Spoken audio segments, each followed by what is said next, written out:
हाँ बोलिए। हाँ बोलो बोलो।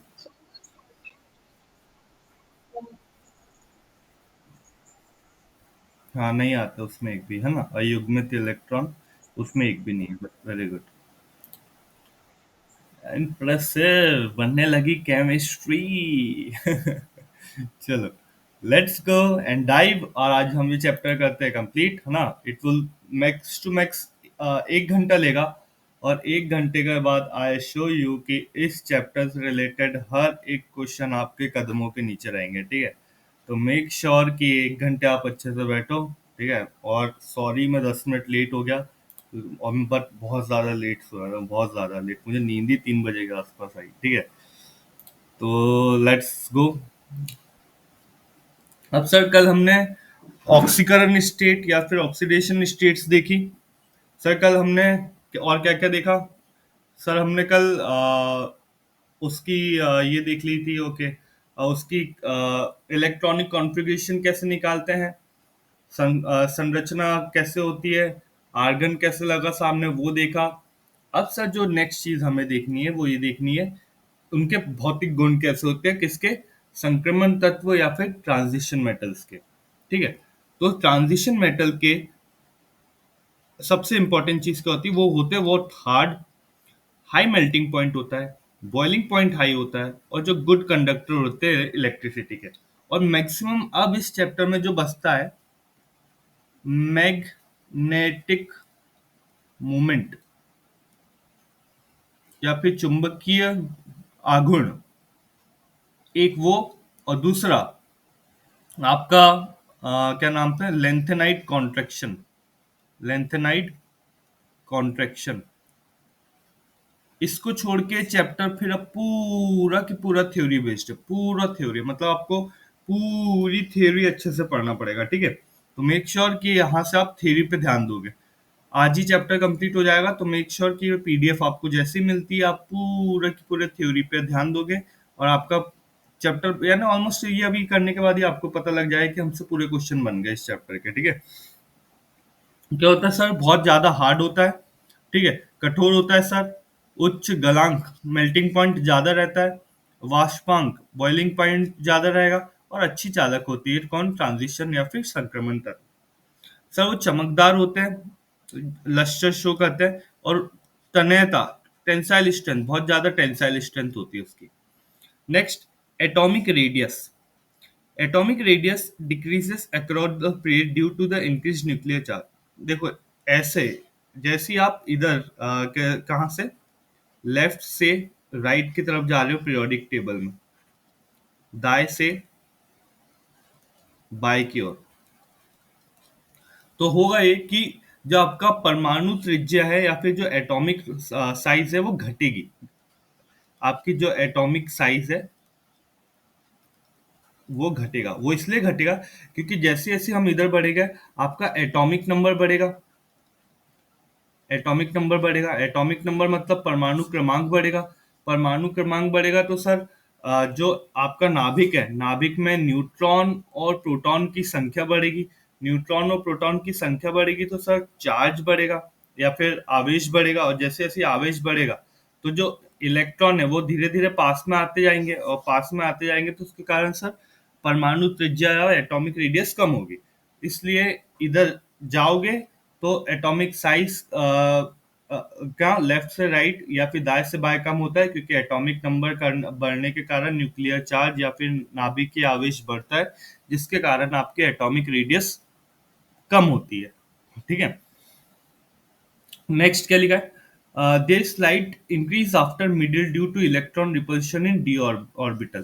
थोड़ा सा अब बताओ क्या होता है। मान लो मैंने लिखा scandium, titanium, vanadium, chromium, manganese, iron, ठीक है, निकल, कोबाल्ट और जिंक, हो गए 10 एलिमेंट, 1 2 3 4 5 6 7 8 9, एक कौन सा रह गया, निकल, titanium, vanadium, chromium, manganese, iron, nickel, cobalt, zinc.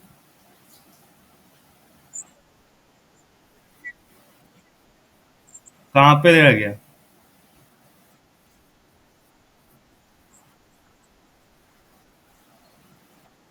हाँ। मतलब चलो यार, तुमने सही में पढ़ाई करके आए हो। अच्छा लगता है, पता है, जब तुम लोग ऐसे करते हो तो। ठीक है। क्या होता है ये अब? सर ये हो गया लेफ्ट, ये हो गया सर राइट। तो लेफ्ट से राइट क्या होता है सर? जो आपका परमाणु त्रिज्या है, परमाणु त्रिज्या जो है, वो सर कैसी होती है? एटॉमिक एटॉमिक रेडियस आपकी कैसी होती है? कम होती है। ठीक है, कम होती है। बट सीन ऐसा होता है कि हाँ, एम एन तक वो पहले क्या होगी? कम होगी, फिर वो थोड़ी सी बढ़ेगी,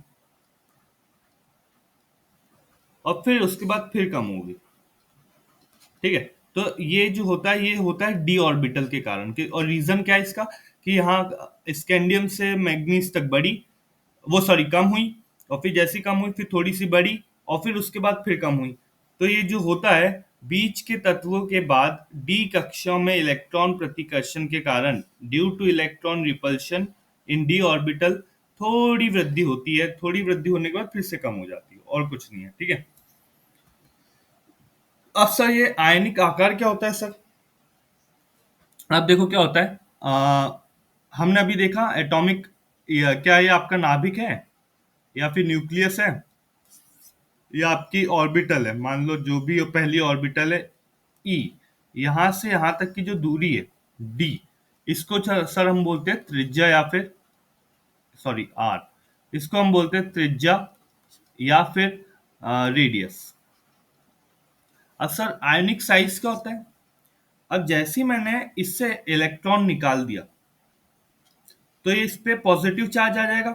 अब उसके बाद सपोज ये ऐसा करता हूँ, एक और ऑर्बिट बना देता हूँ, इलेक्ट्रॉन मैंने हाथ से निकाला, यहाँ से इलेक्ट्रॉन निकाला तो पॉजिटिव चार्ज आ जाएगा। तो इसका कुछ रैंडम फिर साइज रहेगा, फिर से कोई रेडियस रहेगा, या फिर से कोई त्रिज्या रहेगी, उसको बोलते हैं हम आयनिक साइज। एक चीज में याद रखना, आपको बहुत से ऐसे टर्म्स आएंगे जो आपको समझ में नहीं आएंगे। ठीक है। और उसको समझना भी नहीं है, उसको जैसी की वैसी याद कर लेना। ठीक है। क्योंकि हमारे पास पहली चीज समय की कमी है, तो हम ज्यादा डिटेल में जाएंगे नहीं। मैं आपको बस इतना बोलूंगा, जितने टर्म आ रहे हैं जो आपको समझ में नहीं आ रहे, उनको फिलहाल में आप समझने पे ध्यान मत दो। फिलहाल में हमारा एम ये रहना चाहिए कि हमको बस एक बार समझना है कि बस हो क्या रहा है, और उसके बाद खेल खत्म। ज्यादा आप उसको अंडरस्टैंडिंग पे ले जाओगे ना, आपका बहुत समय वेस्ट हो जाएगा। और यहाँ हम समय वेस्ट करने के लिए बिल्कुल नहीं बैठे हैं। ठीक है। ठीक है। क्या लिखा है यहाँ पे? आयनिक आकार।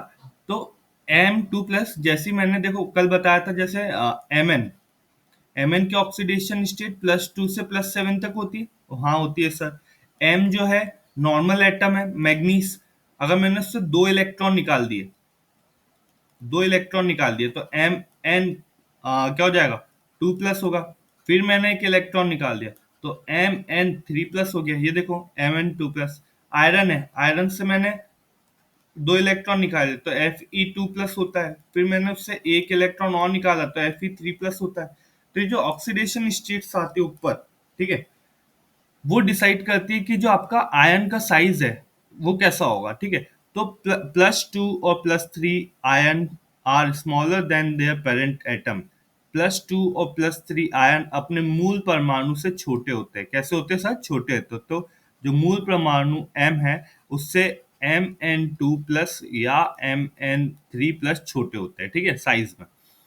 Size decreases with increasing charge. जैसी जैसी चार्ज बढ़ाते जाऊंगा, तो अगर मान लो Mn मैग्नीज का लो, तो +2, +3, +4, +5, +6 और +7। तो जैसी ऐसी मैं देखो अपना क्या नाम से चार्ज बढ़ाते जा रहा हूँ, वैसी वैसी। तो सबसे ऊपर Mn आएगा, फिर Mn2+ आएगा, फिर Mn3+ आएगा, फिर Mn4+ आएगा। ऐसे ही आपका साइज जो है कम होते जा रहा है। चार्ज बढ़ते जा रहा है, साइज कम होते जा रहा है। ठीक है। नेक्स्ट आ, हाँ बोलो। हम्म। नहीं आती है कभी भी कोई भी मेटल की। हाँ, कोई भी मेटल की कभी भी ऑक्सीडेशन स्टेट माइनस में आती नहीं है, और ये पूरे मेटल है।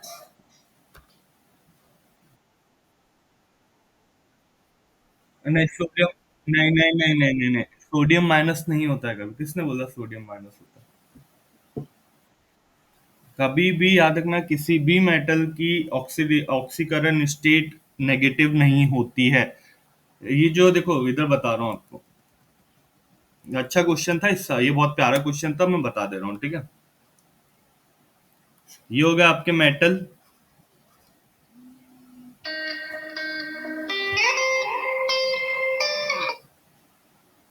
हाँ भैया। हाँ। अरे चेस्ट डे है, पर मैं थोड़ा लेट हो जाऊंगा, मैं एक्चुअली क्लास ले रहा हूँ ना, तो क्लास कंप्लीट करा के आऊंगा। हाँ, आज से वो नया बैच चालू हुआ ना केमिस्ट्री का। आप कितने बजे तक आओगे? तो मुझे थोड़ा सा आधे घंटे ज़्यादा है, 7:30 तक मैं आ जाऊंगा ना, अभी क्लास चालू चाहिए। ओके।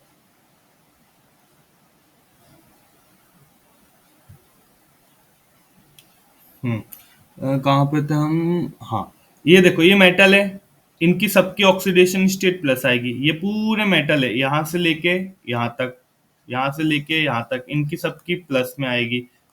ठीक है, ये भी पूरे मेटल है, इनकी प्लस में आएगी। ये तो सर ये वाले जो है, helium, neon, argon, krypton, xenon, radon, ये तो सब कैसे सर, ये तो नोबल गैस है, नोबल गैस की कोई ऑक्सीडेशन स्टेट ही नहीं होती। अब सर यहाँ से लेके यहाँ तक ये भी मेटल है सर, मेटेलॉइड जिसको बोलते हैं, इनकी भी सर प्लस होती, पर ये जो नॉन मेटल है,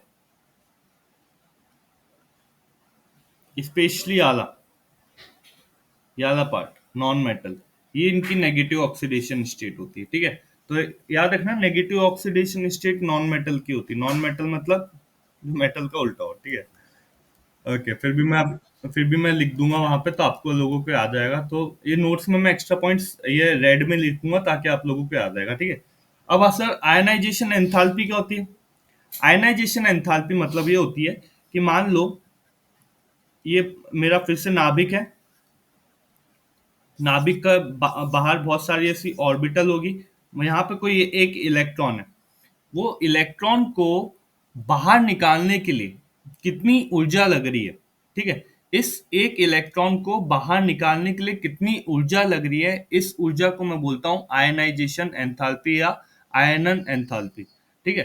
तो first ionization enthalpy increases slightly across the period. पहले क्या होगा, वही इधर से अगर मैं इधर जाऊंगा, ठीक है, पहली आयनन एंथैल्पी धीरे धीरे बढ़ती है, तो धीरे धीरे क्या बड़ी होगी, बढ़ेगी। फिर सेकंड और थर्ड, मतलब मैंने पहला इलेक्ट्रॉन निकाला, तो आपकी आयनाइजेशन एंथैल्पी या आयनन एंथैल्पी क्या हुई, बढ़ी। पर जो दूसरी और तीसरी, अब मुझे दूसरा और तीसरा इलेक्ट्रॉन निकालना है मान लो, ठीक है, तो वो क्या हो जाएगा, बहुत तेजी से बढ़ेगी, पहले तो बढ़ी, एकदम बढ़ी, पर एकदम से स्पीड एकदम से बहुत तेज हो जाएगी कि हाँ कि ज्यादा एनर्जी लगने लगेगी, ठीक है। तो आपको इसको भी ऐसे ही समझना है, इनके सबको आयनाइजेशन एंथैल्पी नहीं समझ में आती है, जस्ट गो और क्या नाम से अपन क्या ना वो भी कर सकते हैं, गूगल कर लो, गूगल पे आपको एक प्यारी सी डेफिनेशन मिलेगी, वो डेफिनेशन कर लो कि क्या होता है। अपार्ट फ्रॉम दिस आपको बस एक बेसिक अंडरस्टैंडिंग होना चाहिए, ज्यादा हाई लेवल के क्वेश्चन आप खुद में चेक करोगे, ज्यादा हाई लेवल के क्वेश्चन नहीं आते इस चैप्टर से, बस नॉर्मल आते हैं। जैसे यहाँ पे एक ट्रिक दे के रखिए, मैग्नीज और zinc show irregularity due to stable configuration.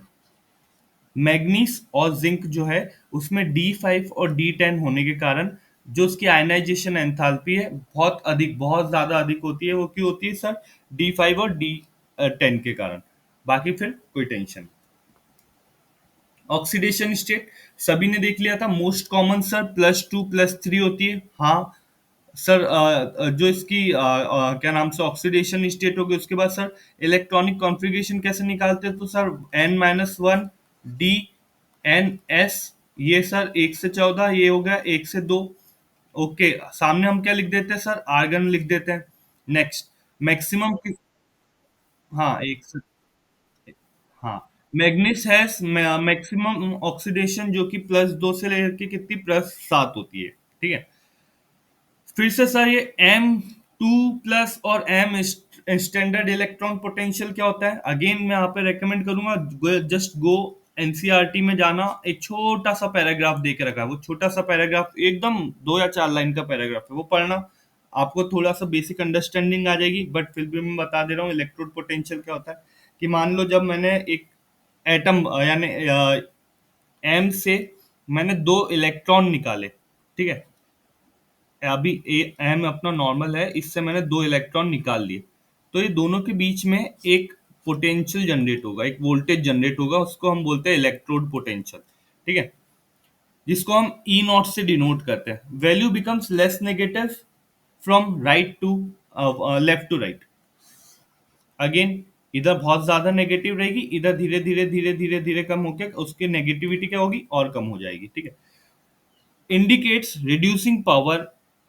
Reducing power मतलब इलेक्ट्रॉन निकालने की क्षमता, ठीक है। इलेक्ट्रॉन रिड्यूसिंग पावर क्या होती है, अपचयायकता क्षमता, इलेक्ट्रॉन निकालने की क्षमता घटते जाती है, ठीक है। सेम चीज यहाँ पे अगेन फिर से, ठीक है। फिर आता है फॉर्मेशन ऑफ कलर्ड कंपाउंड। जितने भी आपके संक्रमण तत्व है वो कलर कंपाउंड बनाते हैं, ठीक है। ड्यू टू, अब क्यों बनाते हैं सर, तो वो इसलिए बनाते हैं due to d d transition. याद रखना word d d transition, transition. एक ये हो गया कलर बनाने का कारण, डी डी ट्रांजिशन, डी कक्षा में इलेक्ट्रॉन के संक्रमण से रंग आता है, ओके, डी डी ट्रांजिशन आपका पहला चीज हो गया। दूसरी चीज, चार्ज चेंज होने के कारण, आवेश चेंज होने के कारण कलर बनते हैं। दो चीज याद रखना, colour depends on unpaired electron. अगर अनपेयर्ड इलेक्ट्रॉन बढ़ते जा रहे हैं या कम होते जा रहे हैं, या फिर देखो उसी के कारण चार्ज भी चेंज होगा या फिर आवेश भी चेंज होगा। तो डी डी ट्रांजिशन और चार्ज चेंज होने के कारण ट्रांजिशन एलिमेंट या संक्रमण तत्व आपका कलर दिखाते हैं, ठीक है। अब वो कलर क्या कौन कौन से दिखाते हैं वो अभी मैं, अगर मैंने दिखा होगा तो यहाँ पे बता दूंगा, नहीं तो मैं आपको अलग से दिखाऊंगा कि कलर कैसे और निकलता है, ठीक है। फिर sir formation of complex compound, आपका एक चैप्टर है संसंयोजक यौगिक या फिर coordinate compound. Just next next chapter आपका एनसीईआरटी में यही है, और मैं लिटरली बोल रहा हूँ, मैंने पूरे पेपर एनालिसिस करे, पूरे के पूरे पेपर एनालिसिस करे, आपके मात्र बताऊं ट्रांजिशन एलिमेंट्स या फिर संक्रमण तत्व और संसंयोजक यौगिक, कोऑर्डिनेट कंपाउंड से ही मात्र आपके पीएनएसटी और एएनएम के एग्जाम में 5 से 6 क्वेश्चन आते हैं। विश्वास नहीं हो रहा होगा मेरी बात का तो जाके चेक करना। लिटरली 5 से 6 क्वेश्चन किसको बोलते हैं केमिस्ट्री में, मात्र दो चैप्टर अगर आपने तरीके से कर लिया, आपके 5 से 6 नंबर आ जाते हैं। और इसलिए मैं आपको बोल रहा हूँ कि आप बस मेरे पे ट्रस्ट करना, पहली चीज।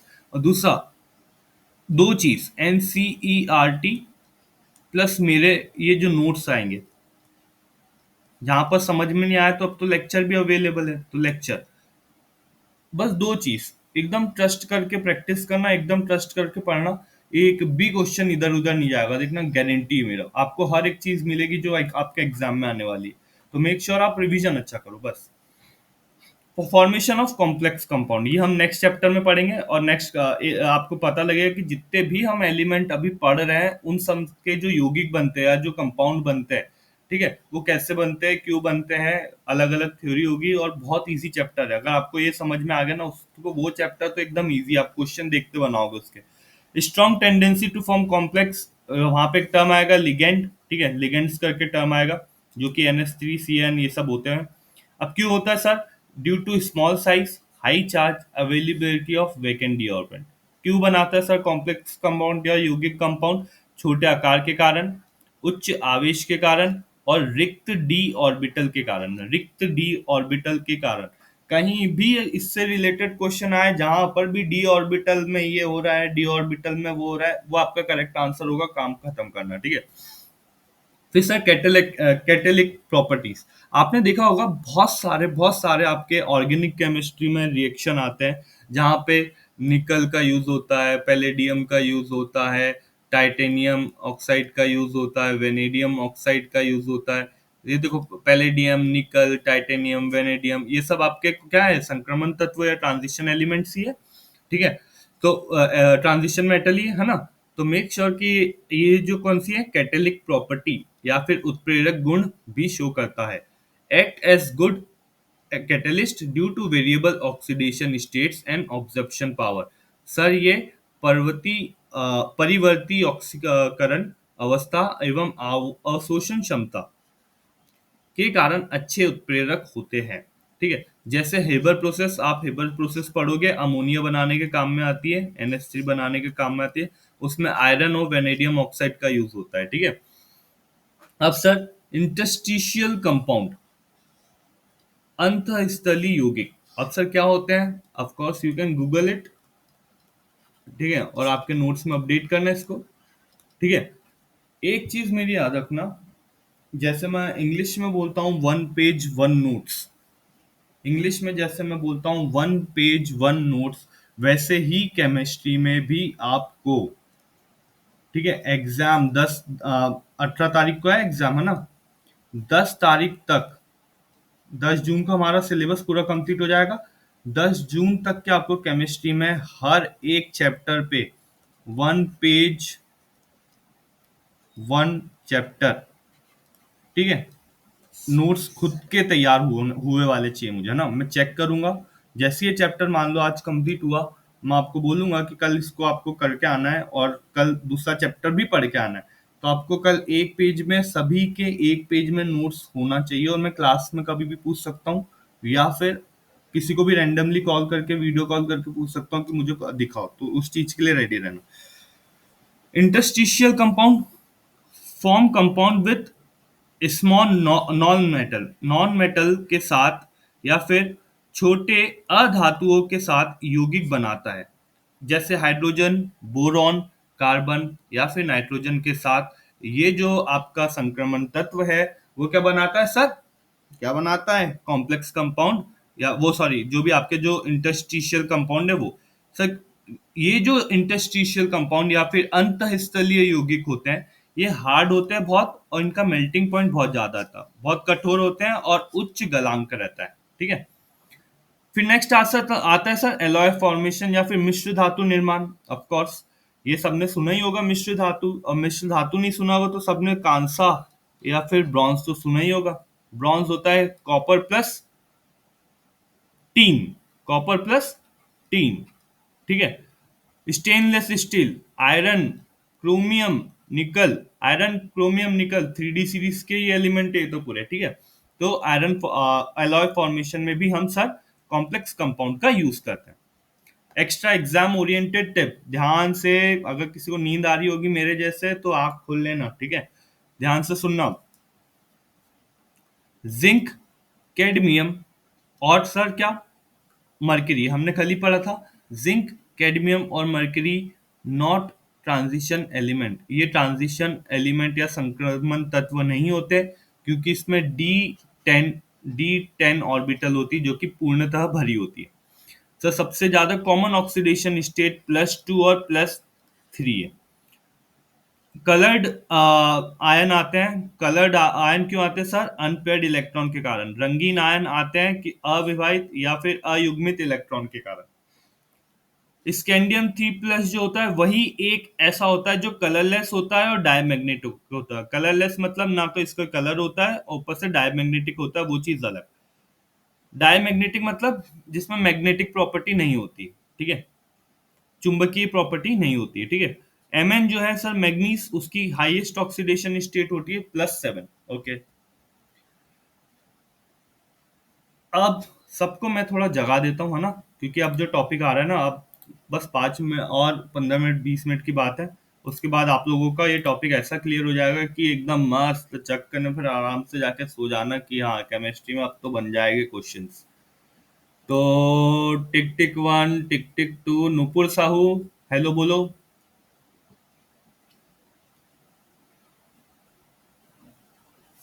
ओके। पलक खोबरे। हाँ। पलक। चलो माइक चालू हो गया, उस समय समझ गया। ठीक है। और मैं ओके, बंद करो विपुल माइक। प्रियंका ताले। Very good. बस एक बार चेक करना है कि सब लोग उठे हो कि नहीं। रानी चौरसिया। बेटा, मोबाइल यानी बिस्तर में ओढ़ के देख रही है ना। कोई टेंशन नहीं। चलो सब ओपन में। हाँ, वैष्णवी लाइफ। अरे गुड, चलो ठीक है। अब जो सबसे इंपॉर्टेंट टॉपिक आता है वो आता है सर हमारा मैग्नेटिक मोमेंट का। मैग्नेटिक मोमेंट मतलब होता है चुंबकीय आघूर्ण। ठीक है, मैग्नेटिक मोमेंट होता है चुंबकीय आघूर्ण। ठीक है, ये ट्रांजिशन मेटल मेटल में डायरेक्ट हम कैसे निकालते हैं सर, वो तो हमने आज सीख लेंगे। ठीक है, वो हम आज सीख लेंगे। सबसे पहले सर, उससे भी पहले, ठीक है, मेरे को एक बात बताओ, डायमैग्नेटिक, पैरामैग्नेटिक और फेरोमैग्नेटिक, इसको हिंदी में कुछ और बोलते हैं क्या, या यही बोलते हैं? बताओ। बोलते हैं। आश- हाँ, रुकना 2 सेकंड। पैरा मतलब अनु। ओके। डाई मतलब प्रति। फेरो, आशु, आशु, आशु को पता है। फेरोमैग्नेटिक को हिंदी में क्या बोलते हैं आशु? रुक जाओ, मैं चेक कर लेता हूँ ना। Ferromagnetic material in Hindi.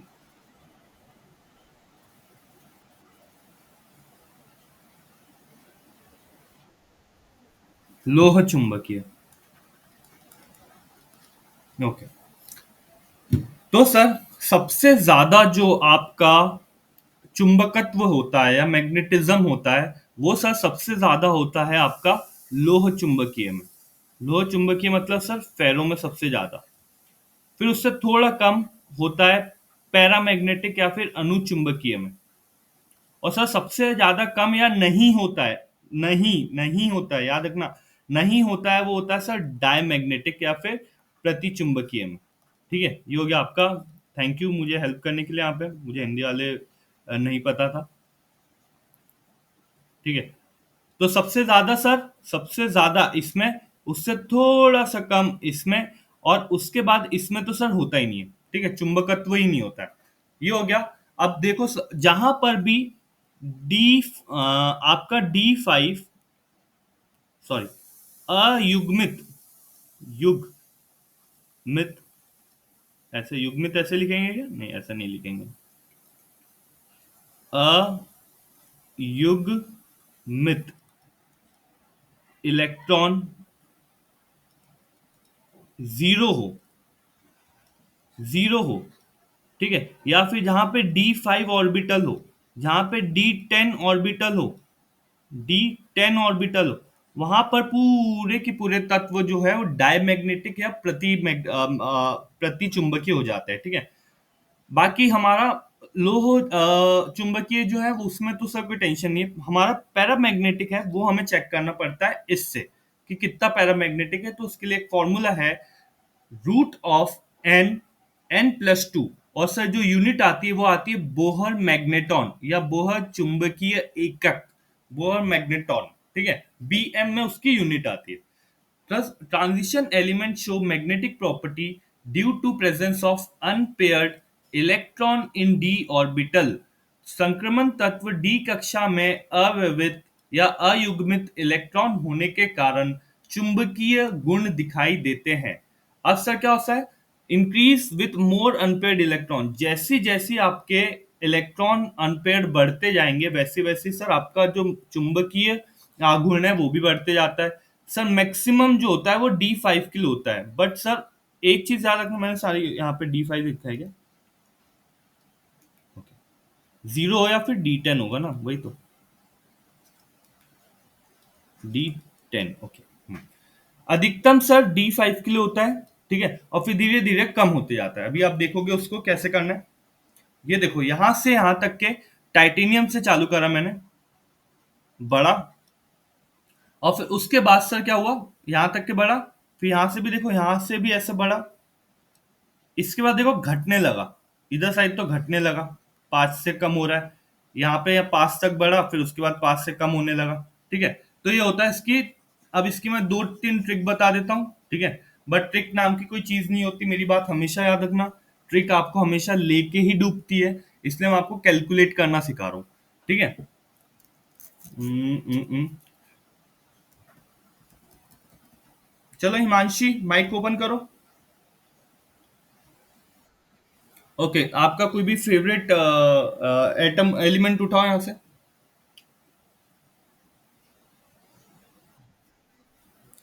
Chromium उठा लिया, ओके। अब क्रोमियम उठाने के बाद मुझे हिमांशी उसकी कोई भी एक फेवरेट ऑक्सीडेशन स्टेट उठा लो आपकी।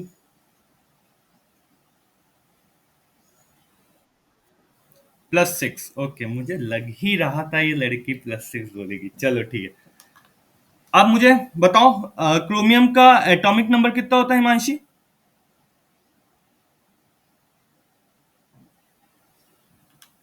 कितना होता है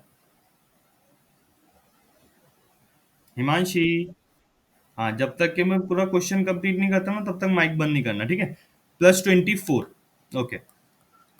24, इसकी ऑक्सीडेशन स्टेट क्या होगी? वो है ना, इलेक्ट्रॉनिक विन्यास बताओ, या फिर इलेक्ट्रॉनिक कॉन्फ़िगरेशन बताओ। 3D4 4s2, okay. Argon, okay. मतलब सर ऐसा कुछ बोल रहे हो क्या आप?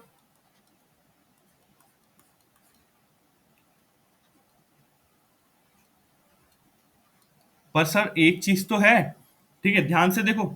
ये 3D4 4s2, ठीक है। बट ये एक्सेप्शन है हिमांशी, याद रखो। 3D5 4s1 होता है, ठीक है। इसलिए मैंने आपको स्पेशली चुना, ठीक है। दोनों जितने भी लोग हैं यहाँ पे याद रखना, क्रोमियम और कॉपर एक्सेप्शन होता है, इसकी इलेक्ट्रॉनिक कॉन्फ़िगरेशन थोड़ी अलग होती है। तो वो होती है आर्गन 3D5 4s1, ठीक है। याद रखना हिमांशी नेक्स्ट टाइम।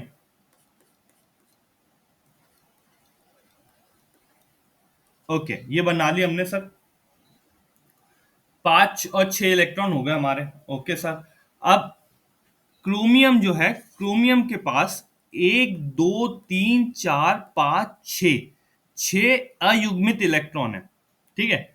अयुग्मित इलेक्ट्रॉन मतलब, अब यहाँ पे तो हम मैग्नेटिक मोमेंट निकाल सकते हैं सर। कैसे निकालें? 6 है, तो सर 6 होने के कारण मैं यहाँ पे 6 लिखूंगा। पर डी ऑर्बिटल में देखूंगा क्या? किस में देखूंगा? डी ऑर्बिटल में, एस में नहीं देखूंगा, तो यहाँ पे 6 नहीं आएगा। यहाँ पे आएगा आपका 5। 5 + 2, जो कि कितना होगा सर? 5 × 7 35, जो कि अराउंड 36 का 6 का स्क्वायर है। 5.9 के आसपास आपका बीएम में आएगा वो। अब सर मैंने तो सर 6+ ऑक्सीडेशन स्टेट चूज करी थी। 6+ चूज करने से होगा ये कि यहाँ पे भी कोई इलेक्ट्रॉन नहीं, यहाँ पे भी कोई इलेक्ट्रॉन नहीं, यहाँ भी नहीं, यहाँ भी नहीं, यहाँ भी नहीं और यहाँ भी नहीं। अब सर इलेक्ट्रॉन ही अवेलेबल नहीं है, तो सर क्रोमियम 6 पर जो हो जाएगा, आपको इलेक्ट्रॉन ही नहीं है सर। अनपेयर्ड या अयुग्मित इलेक्ट्रॉन ही नहीं है, उसके कारण जो क्रोमियम 6+ है वो डायमैग्नेटिक या प्रति चुंबकीय हो गया। और सर जो नॉर्मल क्रोमियम है वो सर कितना हो गया, उसकी तो कुछ वैल्यू आई, वो आई 5.9, बोर मैग्नेट्रॉन। तो ये सर अनु चुंबकीय हो गया, काम खत्म। इतना ही था टॉपिक, ठीक है। और हाँ बोलो। हाँ, चेक करते हैं। Fe2- कैसे होगा डॉली? कभी भी मेटल में माइनस में नहीं, प्लस में आती है। हाँ,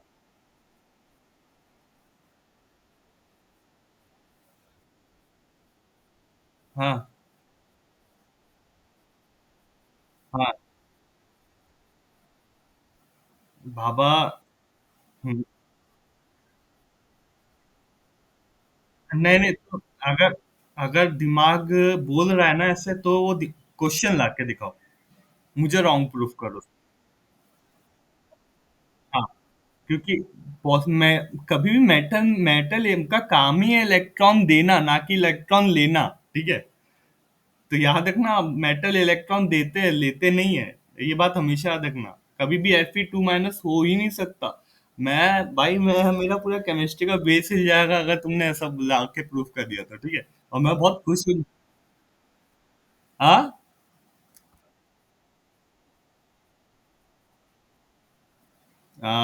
कौन बोल रहा है ये दो लोग, प्रियंका ताले और डॉली? चलो मेरे को ये चीज कंफर्म कर लेते एक बार हम।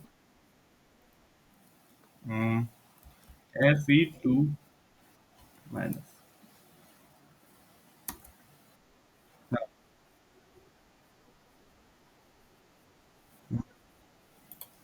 2 सेकंड रुको। Can metal negative oxidation state? Yes, metal can have while they are less common positive power. वो डियर कंपाउंड में भी, अगर मैं बताऊं एक चीज बोलूं, तुम लोगों को पता नहीं किस, हाँ एक काम करो, तुम क्वेश्चन लेके आना, ठीक है। देखो ये तुम बताओ क्या सोच के बोल रहे हो, देखो ध्यान से सोचो। ये बता रहा कैसा, कभी भी नॉर्मल मेटल जो होता है ना, उनकी नेगेटिव ऑक्सीडेशन स्टेट नहीं होती, पहली चीज। ठीक है। जैसे यहाँ पर एक चीज देखो, यहाँ पर दे के रखा है आपका FeCO4, ओके, आयरन कार्बोनाइल, ठीक है। पता नहीं तुम लोग ये कहाँ कहाँ से उठा के ला रहे हो। FeCO4 -2, ये बोल रहे हो ना, देखो ध्यान से। डॉली दिख रहा है? ये देखो, ये Fe का चार्ज नहीं है डियर। ये Fe का चार्ज नहीं है। ये Fe के ऊपर एक एक्स्ट्रा चार्ज आया है, वो कंपाउंड का चार्ज है, देखो कंपाउंड का चार्ज। Fe का यहाँ, Fe का ये हो गया +2 और ये माइनस, ये हो गया, बैलेंस हो जाएगा, याद रखना। Fe पे ऑक्सीडेशन स्टेट यहाँ पे +2 ही है, ठीक है। अरे बाबा, तुम्हारे केमिस्ट्री टीचर हो तुम, भयानक ही लोग हो मतलब, ठीक है। पर याद रखना, अभी हम ये संघ संयोजक यौगिक या फिर कॉम्प्लेक्स कंपाउंड पढ़ेंगे, तो आपको वो चीज भी मैं क्लियर कर दूंगा। ओके, डोंट वरी डॉली, है ना। पर टू नेगेटिव करके कोई चीज नहीं होती, याद रखना मेरी बात, ठीक है। नैन्सी, माइक खोलो। हाँ, कोई भी फेवरेट आपका एलिमेंट चूज करो। Scandium, okay. माइक बंद करो। वैष्णवी चिमटे, माइक चालू रखना जब तक क्वेश्चन कंप्लीट नहीं होता, ठीक है। स्कैंडियम 21, इसकी इलेक्ट्रॉनिक कॉन्फ़िगरेशन बताओ क्या होगी वैष्णवी? 3D।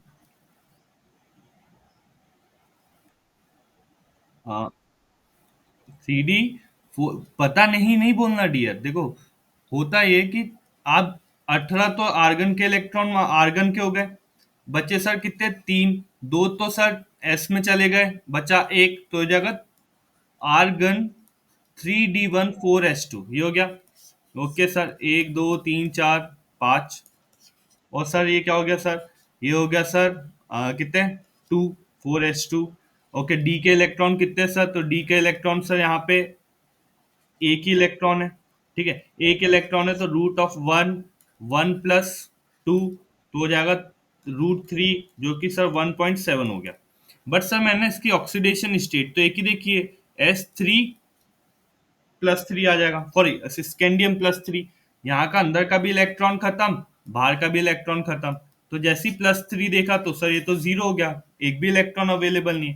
तो ये कैसा हो गया सर, डायमैग्नेटिक या प्रति चुंबकीय। और अगर सर नॉर्मल स्कैंडियम की बोलूं तो सर वो होता है 1.4, वो 1.7 बोर मैग्नेट्रॉन, ठीक है। बन जाएगा, सबको निकालते हैं।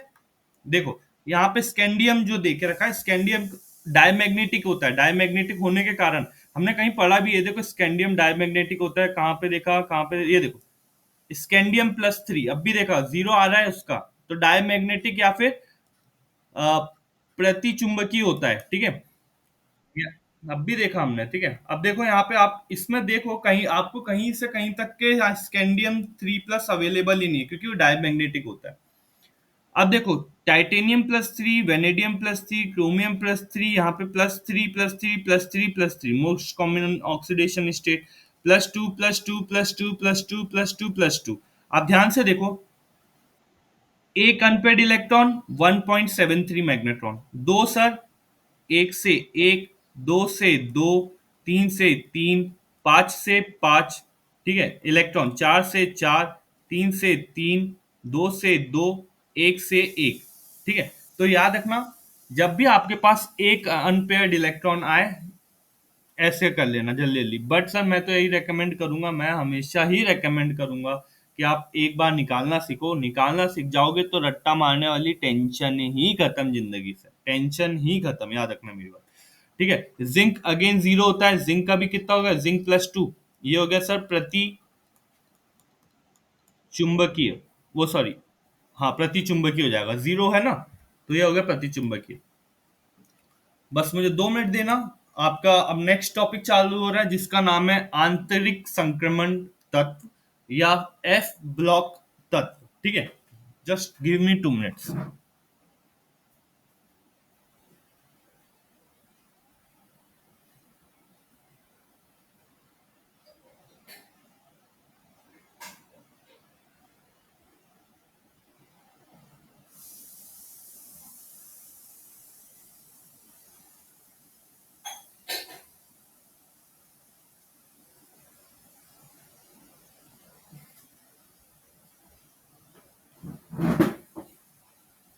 ओके,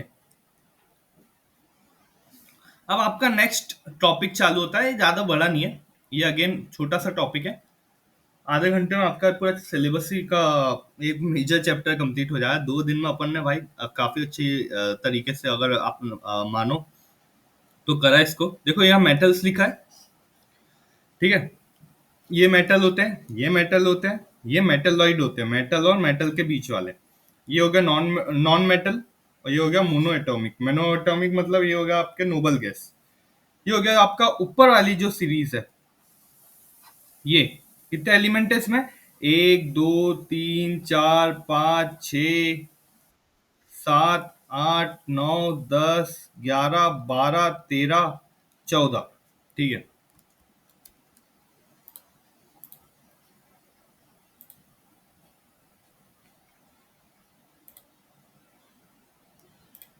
ओके, 14 एलिमेंट है। तो लेंथेनाइड और एक्टेनाइड, ये जो ऊपर वाली सीरीज है, इसको लेंथेनाइड बोलते हैं। जो लेंथेनम, आपका लेंथेनम 57 के बाद चालू होती है। देखो यहाँ पे आप पीरियोडिक टेबल देखोगे तो 57 के बाद डायरेक्ट 72 है, हाफनियम।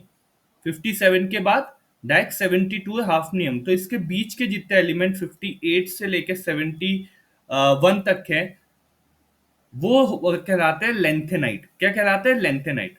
सिमिलरली 89 एक्टिनियम के बाद, आप ध्यान से देखोगे यहाँ पे पूरा खाली है फिलहाल में, वैसे और एलिमेंट है। एक्टिनियम के बाद 90 से चालू होते हैं 103 लॉरेंशियम तक आपके एक्टिनाइड्स होते हैं, ठीक है।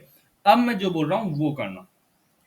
फिलहाल में आपका केस है, आपको ये series 3D series, 4D series, 5D series, ठीक है, स्कैंडियम वाली सीरीज, इटिर्बियम वाली सीरीज और लेंथेनम वाली सीरीज पूरी याद होना चाहिए। अलोंग विथ इट आपको लेंथेनाइड और एक्टेनाइड सीरीज याद होना चाहिए कल तक।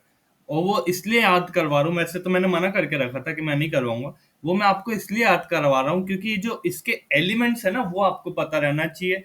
जैसे फॉर एग्जाम्पल आप ध्यान से देखोगे, इसमें एक क्या नाम से आपका वो आएगा, जैसे सीरियम, प्रेसबायोपियम, नाइमोडियम, प्रोमेशियम, ठीक है, सेमेरियम, ठीक है। ये जितने भी एलिमेंट है आपके, ठीक है, वो आपको थोड़े बहुत याद रहना चाहिए कि हाँ ऐसा कुछ भी होता है।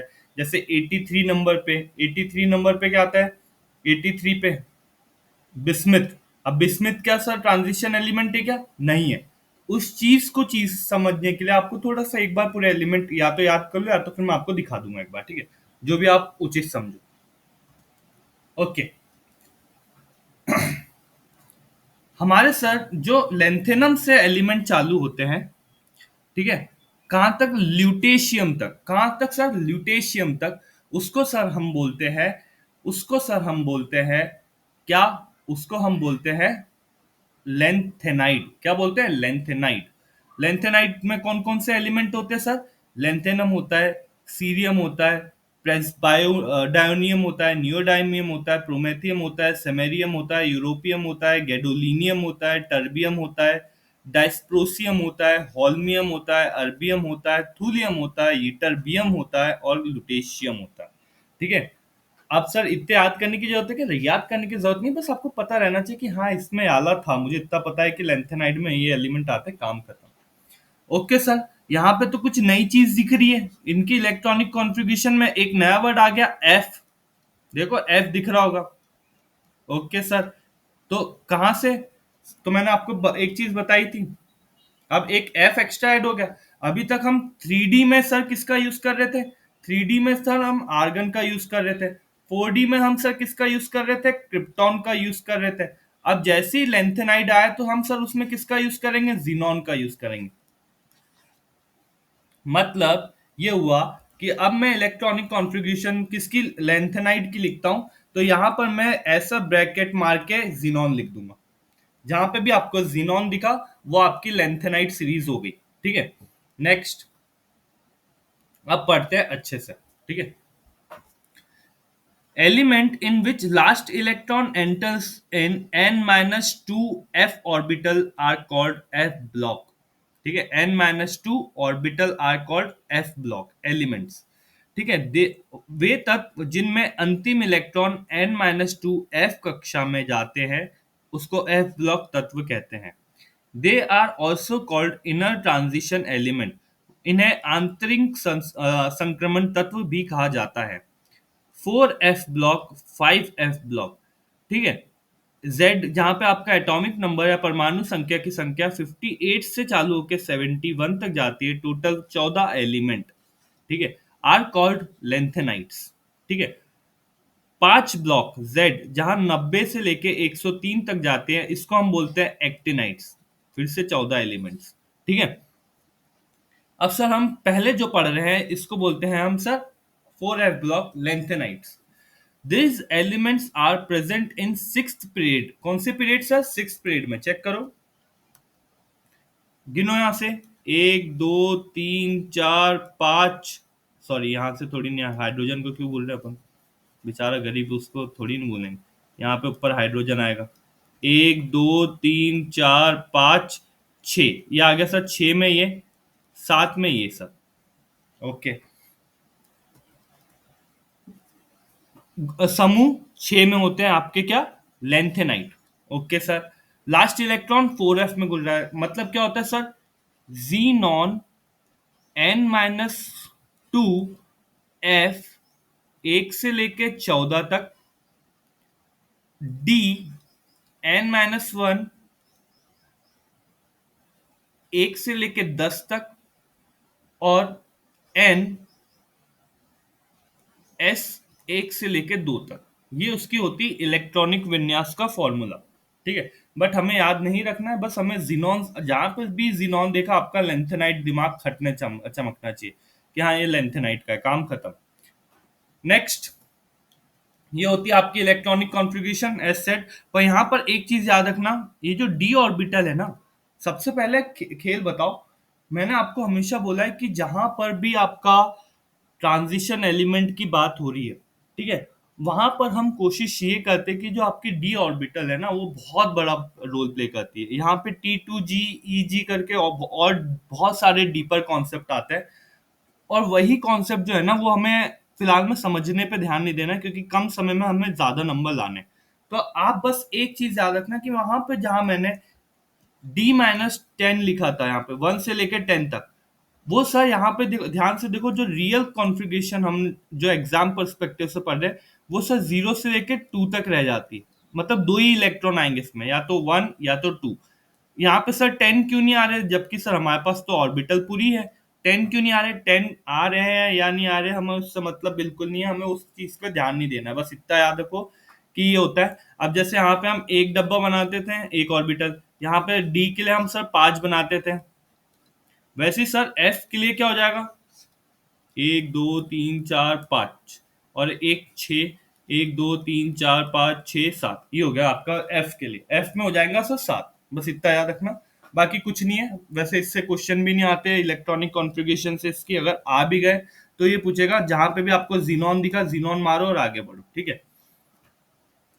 ऑक्सीडेशन स्टेट्स, ओके, सबसे ज्यादा स्थायी और सामान्य ऑक्सीकरण स्टेट +3 होती है, याद रखना। वहां पे +2 +3 थी, पर लेंथेनाइड्स में +3 होती है, याद रखना।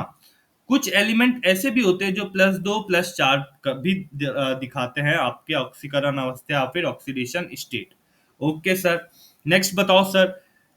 आपका यूरोपियम, सेमेरियम और यूटरबियम, ठीक है, ये जो है इनकी जो ऑक्सीडेशन स्टेट है या इनकी जो रिड्यूसिंग पावर है वो घटती है कैसे। सबसे पहले सेमेरियम आता है +2, फिर यूटरबियम आता है और एकदम आखिरी में यूरोपियम आता है। इसके हम डिटेल में नहीं जाएंगे, बहुत हाईएस्ट पॉसिबिलिटी कि इससे आएगा ही नहीं क्वेश्चन। अगर आता है तो आप ये सीक्वेंस याद रख लेना बस, और कुछ नहीं है। सबसे अनस्टेबल या ऑक्सीडाइजिंग एजेंट कौन सा है, तो सर सबसे ज्यादा स्टेबल जो है वो तो सीरियम है, सीरियम +4। बाकी ये दो जो है अनस्टेबल है। आपका काम खत्म। नेक्स्ट, 4F एलिमेंट, जैसे सर 3D एलिमेंट अपना डी ट्रांजिशन के कारण कलर बताते थे, वैसे ही 4F वाले एलिमेंट भी FF ट्रांजिशन, FF संक्रमण के कारण रंग दिखाते हैं। तो सर हम क्या करें, इतने सारे रंग याद करें क्या? ऑफ कोर्स, अगर ये दे के रखा है तो आप कोशिश करना कि आप रंग याद कर लेना कि कौन से आले में कौन सा रंग होता है। बट मैं रेकमेंड करता हूँ मात्र एक रंग के लिए, आपको अगर करना है तो कर लेना, मैं इसमें मना ही नहीं कर रहा हूँ। बट काहे को इतनी मस्ती करना, एक रंग के लिए आप पूरा रट्टा मारोगे। पूरा जो चैप्टर में इंपॉर्टेंट दूसरे भी कॉन्सेप्ट है जहाँ से हम नंबर खींच सकते हैं। रंग फिर भी अगर आपको देखना है तो देख लेना, अदरवाइज मैं तो रेकमेंड नहीं करता हूँ कि आप रंग देखो, ठीक है। अब ये वाली स्लाइड आपके आने वाली दो, हाँ एक स्लाइड ये वाली है ना, सबसे ज्यादा हैवी स्लाइड है, इसलिए ध्यान से देखना, एक एक चीज समझना, इसके बेसिस पे भी क्वेश्चन सॉल्व हो गया आपके। तो मेक श्योर एक एक चीज आप अच्छे से देखोगे। सबसे पहले मैं बात करता हूँ फिजिकल प्रॉपर्टीज किसकी, लेंथेनाइट की। हमने पढ़ा था जितने डी वाले एलिमेंट थे वो सर हार्ड होते हैं, ठीक है, हार्ड होते हैं। बट जो लेंथेनाइट होते हैं वो नरम होते हैं, तन्य होते हैं और लचीले होते हैं, ठीक है। They are good conductor of electric heat and electricity, ये ऊष्मा और विद्युत के अच्छे चालक होते हैं। Boiling and melting point are high but show some irregular trend, उबलने और गलांक ऊंचे होते हैं, ठीक है, बट नियमित नहीं होते, कंफर्म नहीं होता है कि बढ़ते ही है या फिर कंफर्म है, अलग अलग होते हैं। जो सर इनकी डेंसिटी है एटॉमिक नंबर्स के अकॉर्डिंग बढ़ती है एटॉमिक नंबर जितना बढ़ते जाएगा वैसे वैसे उसकी घनत्व बढ़ते जाएगा, ठीक है।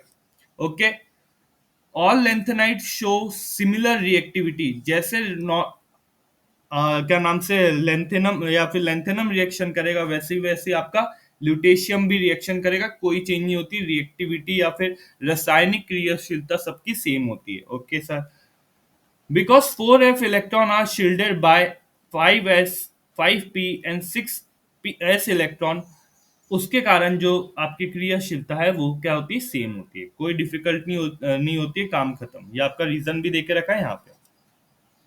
दूसरी चीज मैग्नेटिक प्रॉपर्टी, अनपेयर्ड इलेक्ट्रॉन से ही हम मैग्नेटिक प्रॉपर्टी या फिर अयुग्मित इलेक्ट्रॉन से ही हम क्या मैग्नेटिक प्रॉपर्टी कैलकुलेट करते हैं। मोस्ट लेंथेनाइट्स आर पैरामैग्नेटिक, यहाँ पे लिखा है पूरे अधिकांश लेंथेनाइट जो होते हैं वो पैरामैग्नेटिक होते हैं, प्रति चुंबकीय होते हैं, वो अनुचुंबकीय होते हैं। बट कुछ जो होते हैं वो डायमैग्नेटिक होते हैं। अब कौन डायमैग्नेटिक होते हैं, तो एक लेंथेनम, एक ल्यूटेशियम 3 और एक सीरियम 4, याद रखना। ये तीनों में इलेक्ट्रॉन अयुग्मित इलेक्ट्रॉन नहीं होते हैं। दूसरा क्या, डायस्बियम है ना, इसका ये सब क्या होता है सर, सबसे ज्यादा पैरामैग्नेटिक नेचर होता है, काम खत्म। ये आपका इंपॉर्टेंट हो जाता है, इसको थोड़ा देख लेना। फिर जो आपकी इलेक्ट्रोड पोटेंशियल वैल्यू है वो लेंथेनम से लुटेशियम की तरफ देखो कम होते, ज्यादा नेगेटिव से थोड़ी कम नेगेटिव होती आ रही। इससे हमें क्या पता लगा सर, इसका जो रिड्यूसिंग नेचर है, अब चायक प्रवृत्ति वो भी सर लेंथेनम से इधर कम होती है। इलेक्ट्रोपॉजिटिविटी, आप देखो। डॉली, डॉली सो गई क्या?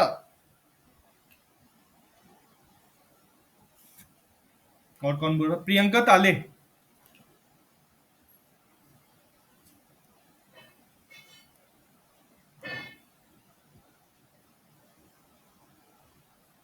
अरे यार,